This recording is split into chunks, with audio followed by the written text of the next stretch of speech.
Hey everyone, this is Sergeant DangerCow, back with episode 18 of Chewing the Cud. It's been a year since I have done one of these. There are lots of reasons for it. You know, one of those things has helped me help out the community a lot, being able to do a lot of the giveaways that I've done, the GFX cards, and to see the reaction in the community to that, and it's been really, really gratifying to me, and I love the fact that I can do that and help out, and I'm so grateful for that. And the other thing is I've had another kid, I'm now on number 4, and I don't get a lot of sleep, and most of my IRL stuff has been taking over. Hopefully I'll be back with some more videos. I'm very excited to announce that next month, end of next month, I am hoping that I will be able to bring Tees for Tags back, and we are in the latter design stages for the new t-shirt with gamers apparel, so it'll be a proper gamers shirt like you see the pro gamers wear. I'm really, really looking forward to the next few months, and on that note, of course, is Battlefield 5, which is coming up in the next few months.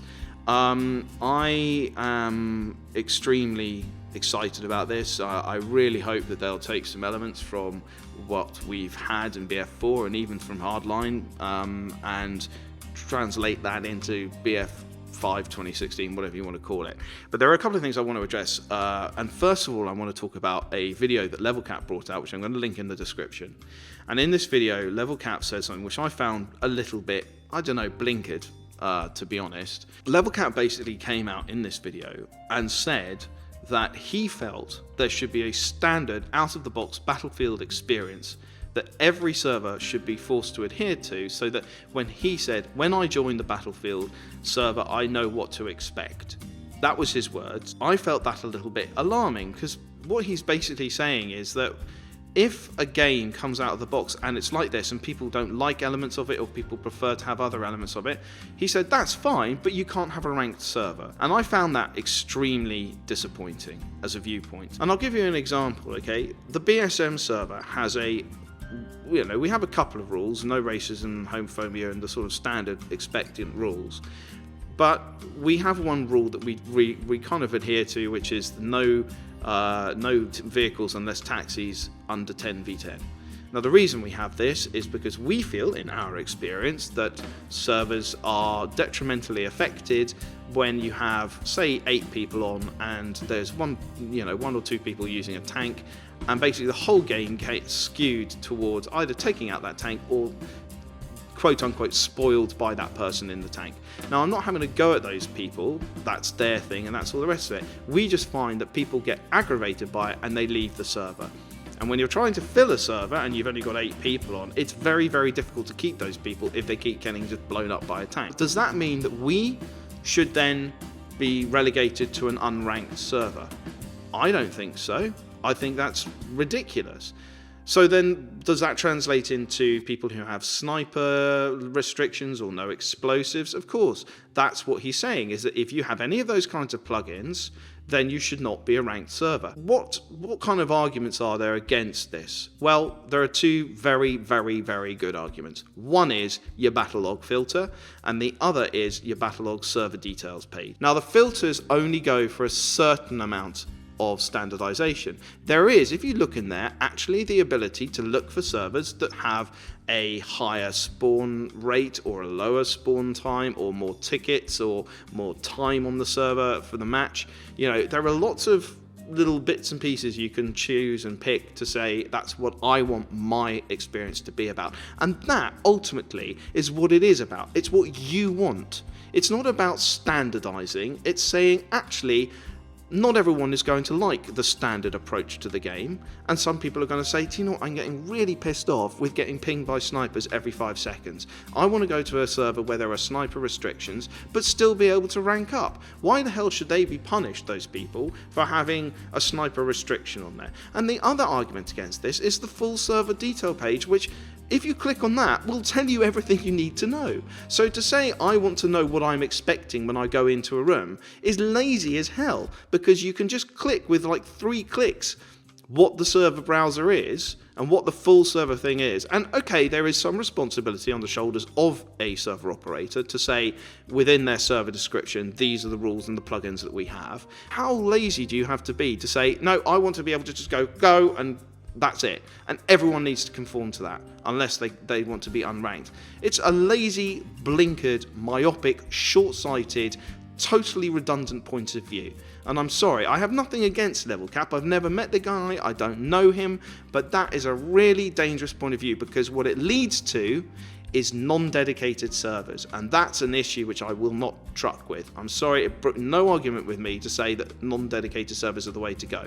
If you don't like the way that you're treated by an admin on a server, either report the server or don't go back to the server. It's like a shop. It's like anything that offers a service. If you don't like it, don't use it.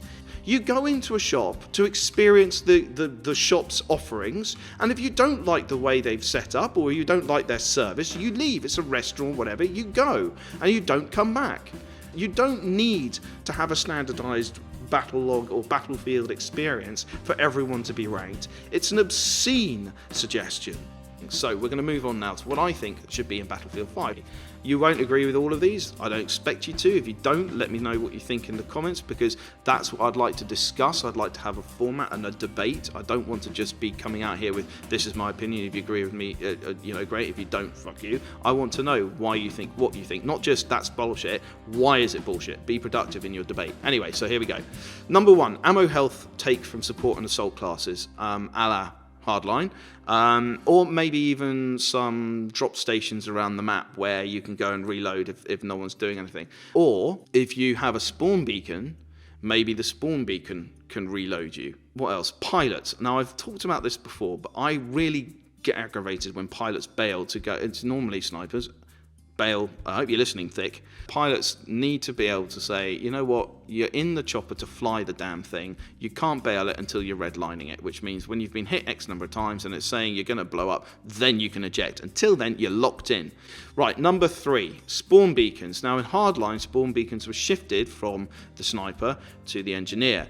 And that's a really, really good thing, except for I don't think it should be the engineer. It should be either support or assault. I've talked about this before in one of my other videos. You need to be able to have attachments that complement each other and add an overall advantage to the gun, not detract. Spawn on squad member. This needs fixing in a big way. At the moment, when you spawn on a squad member, you can't obviously spawn on them when they're under fire, which is great, but there's no kind of spread to the spawn, which means that when someone's shooting at you, you're all getting each other's way and it all becomes a bit of a cluster, you know what. Next, shotguns. Shotguns have always been massively difficult to get right. The fact that you've got these choke attachments and duckbill attachment, and then you've got the slug, it basically turns it into a semi-automatic and very powerful short-range sniper rifle. Now, what they need to do is make shotguns, period. No attachments, no mucking around. So when you use a shotgun, you are using it effectively from 15 and less meters. Red zone weapon locking. You know, people take the artillery into their uncap and then launch it from there. People shoot from their uncap, snipers and even other places. Sometimes this is because they don't have an option, but that can be solved by 2 things. One is lock weapons in the red zones, not aircraft because they've got to fly around. Then you fix the map design so that people can't be shot at from their red zone. Vehicles. Now this is something which harks back to the olden days of DICE, but vehicles really should have to reload. It is far too easy for a tank to dominate a map with no reprieve for the people trying to take the tank.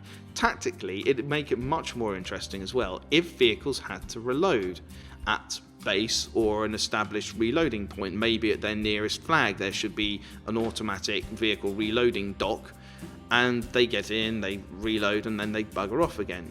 But I also think it would be interesting if vehicles limited their rounds as well, so maybe 20 rounds for a tank, which gives the battle a bit more of a sort of flow and ebb, and I think it would be quite cool also if you add into that, you can the vehicle operator can choose their ratio of ordnance. So for example, a tank could have a total of 20 rounds, so they could have 15 high explosive rounds and 5 tow missiles.